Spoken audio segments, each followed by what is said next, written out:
ఏముంది, పెళ్లి చేసుకున్నాక మార్చుకోవచ్చులే. చాలా జాగ్రత్త అమ్మా.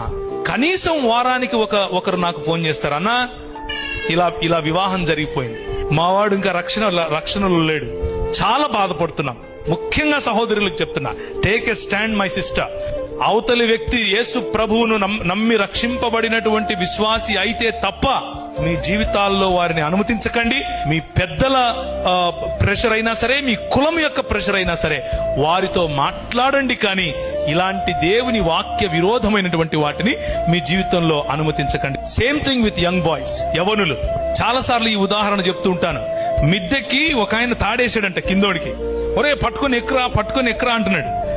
ఎక్కేవాడు గుంజితే పైనోడు పడతాడా, లేకపోతే కిందున్నోడు పైనున్నోడు గుంజితే కిందోడు పైకి వస్తాడా? ఆత్మీయతలో కూడా అంతే.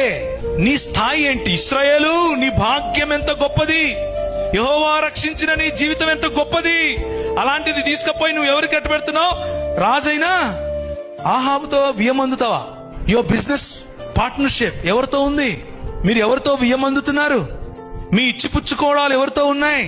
నేను లోకంలో మీరు ఉండకండి అని చెప్పట్లేదు, లోకంలో మీ సంబంధం ఉండకూడదని చెప్పట్లేదు, మీ బంధుమిత్రులతో మీ సంబంధం ఉండకూడదని చెప్పట్లేదు.